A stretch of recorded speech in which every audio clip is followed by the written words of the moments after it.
بہرحال تبلیغ کا کام جو ہے وہ ساری حضور کی امت کی ذمہ داری ہے، یہ قرآن ہے، تبلیغی جماعت والے نہیں کہتے، اللہ کہتا ہے تمہیں کنتم خیر امت اخرجت للناس تأمرون بالمعروف وتنہون عن المنکر۔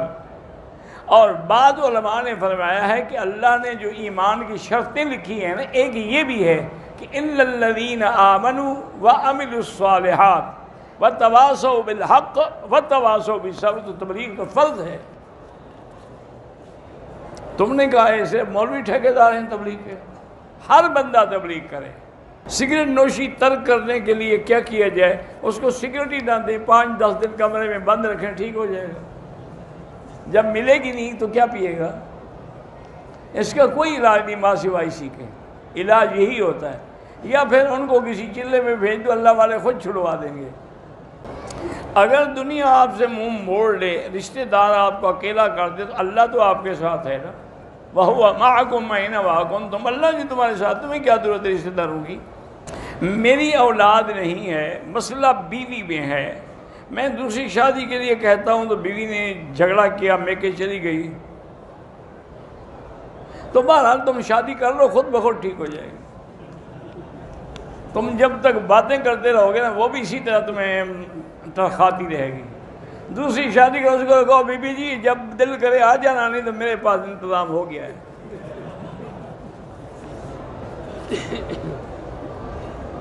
ہم نے ایئرپورٹ اسلام آباد سے احرام باندھا، جہاز میں بیٹھ کے عمرے کی دعا تلبیہ پڑھی، باقاعدہ نیت نہیں کہ یہی نیت تو تھی کہ احرام باندھا تم نے، اور نیت کیا ہوتی؟ الٹا لٹکنا پڑتا ہے۔ عجیب بے وقوف لوگ ہیں، بھی تلبیہ بھی پڑھا، نیت بھی کی، اور نیت کیا ہوتی ہے؟ جہاز میں میقات کا اعلان ہوا، جب تم پہلے سے احرام باندھ کے ہوئے، تمہیں میقات سے کیا تعلق ہے؟ تم تو اسلام آباد سے باندھ کے آئے ہوئے ہو۔ یہ تو ان کے لیے ہے جنہوں نے نہ باندھا ہو تو میقات پہ جہاز میں بیٹھے بیٹھے نیت کر لیں۔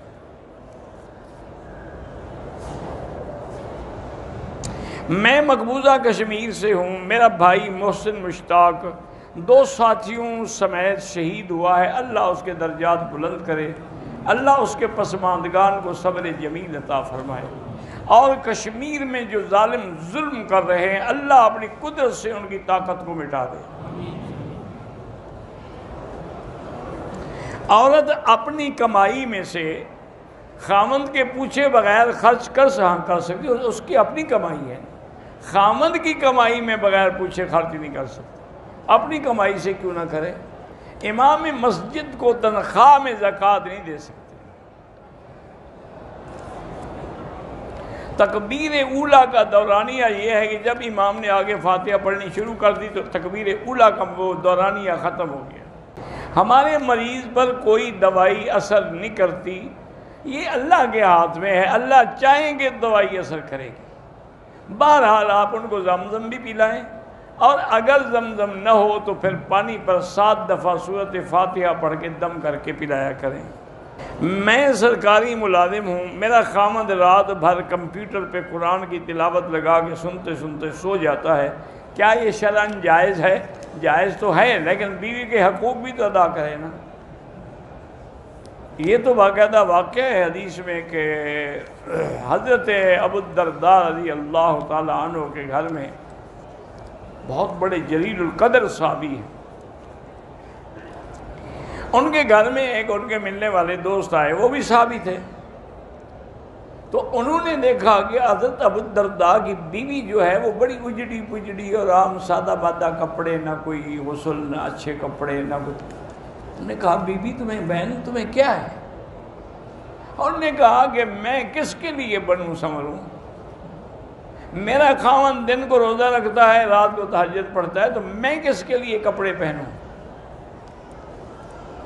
اس لیے مجھے پھر یہی ہوتا ہے کہ مجھے بھی نہیں۔ تو انہوں نے ابو الدرداء کو بلایا اور کہا کیا کر رہے ہو تم؟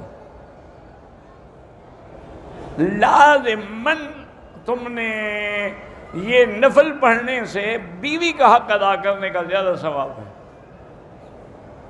تم اپنی بیوی کے حقوق ادا کرو۔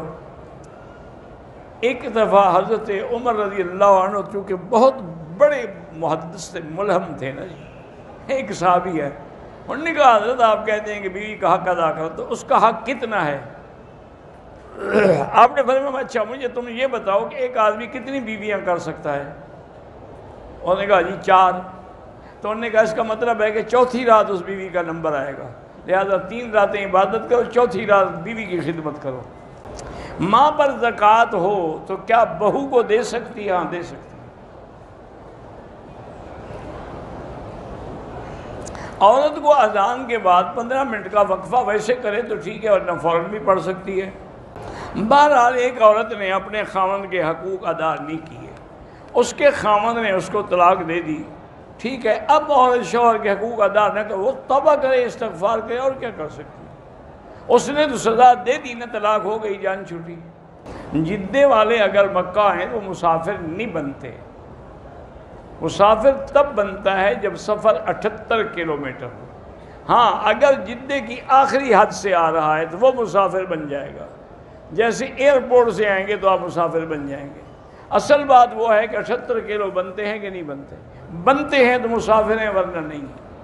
میرے والد کے پتے میں پتھری ہے، اللہ شفائے کاملہ عطا فرمائے، اور زمزم زیادہ پلائیں، انشاءاللہ اس کی برکت سے نکل جائے گی۔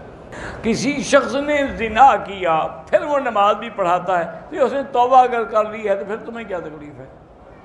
ہر آدمی گناہ گار ہے، اس نے زنا کیا تم جھوٹ بولتے ہو۔ زنا پر تو قرآن میں لعنت نہیں ہے، لیکن جھوٹے پر تو قرآن میں لعنت ہے۔ بہرحال توبہ کر لی ہے تو ٹھیک ہے۔ میں عمرہ کرتا ہوں، اکثر نمازیں رہ جائیں، ایسے عمرے کا دھیرے کا بھی فائدہ نہیں جس میں نمازیں رہ جائیں۔ بالکل عمرہ نہ کرو، نمازیں وقت پہ پڑھو۔ جو لوگ صحابہ کرام کے دشمنوں کے ساتھی ہیں وہ بھی ان کے ساتھ ہیں۔ حجر اسود کو بوسہ دینا جو ہے انشاءاللہ وہ قیامت میں شفاعت کرے گا۔ حضور کے نانے کا کیا نام تھا اللہ عالم، مجھے تو اپنے نانے کا نام بھی نہیں آتا۔ نہیں، تم نے نانے کا نام پوچھ کے کیا کرنا ہے؟ وہ تو بیچارے اسلام بھی نہیں لے آئے، ان کو تو حضور کی نبوت کا زمانہ بھی نہیں ملا، نہ دادے کو ملا، نہ باپ کو ملا، نہ نانے کو ملا۔ نبوت تو میری 40 سال کے بعد، وہ تو سارے پہلے فوت ہو گئے۔ ایک عورت کے گھٹنوں میں درد ہے، مجھے خود درد ہے، دیکھا نہیں میں ٹانگیں لمبی کر کے بیٹھا ہوا ہوں، اپنا علاج نہیں کر سکتا، تمہارا کیا کروں گا؟ پریشانی ختم کرنے کے لیے صلی اللہ علیہ وسلم صرف اتنا پڑھیں تب بھی کافی ہے، ورنہ افضل یہ ہے کہ درود ابراہیمی پڑھا کرو، ورنہ صلی اللہ علیہ وسلم، یا رب صلی علی محمد، یہ سب کافی ہے، لیکن افضل وہی ہے، درود ابراہیمی ہے۔ میں نے پلاٹ لیا ہے بیچنے کے لیے تاکہ مجھے اس کا فائدہ ہو، 4 سال ہو گئے، تو اب آپ کو 4 سال کی زکوٰۃ دینی ہے، اور ہر سال کی جو ویلیو ہوگی، جو ریٹ ہوگا، اس کے مطابق زکوٰۃ دیں گے۔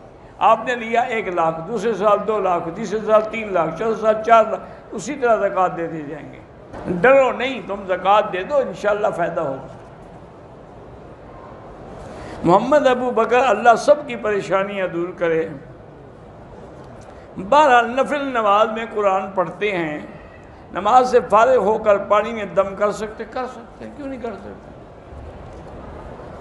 میں بہت پریشان ہوں، استغفار پڑھیں اور درود شریف پڑھیں۔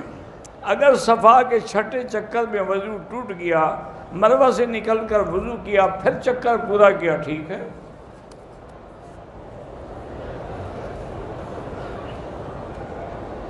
میقات سے احرام باندھ کر وضو کر رہا تھا کہ ناک سے خون جاری ہو گیا، کوئی بات نہیں، پھر وضو کر لو۔ بہرحال تبلیغی جماعت کے لوگ مسجد میں آ کے ٹھہرتے ہیں، ان کو زکوٰۃ کے پیسوں سے کھانا نہ کھلایا کر، ان میں اللہ کا فضل ہے، بعض کروڑ پتی لوگ بھی ہوتے ہیں۔ 5 دن ہم مدینے میں رہے، اب 5 دن یہ، تو بہرحال جتنی 5 پہلی نمازیں ملا، پہلی نمازیں نہیں، ایک ہی دفعہ 40 نمازیں پڑھنی ہیں۔ اب تم نے پچھلے سال جو پڑھی تھی وہ بھی شمار کر رہے ہو۔ ماشاءاللہ ہمارے لوگ ہیں بڑے ہوشیار، اللہ سے بھی حساب کرتے ہیں اور کوشش کرتے ہیں کہ اللہ کے ساتھ بھی ڈنڈی ماریں۔ اللہ تو سب جانتے ہیں، وہ تو شرط ہے کہ 40 نمازیں بغیر تکبیر اولا بھی نہ چوکے، اور ہوں بھی مسجد نبوی کے اندر، اگر صحن میں پڑھے تو وہ بھی شمار نہیں ہوگا۔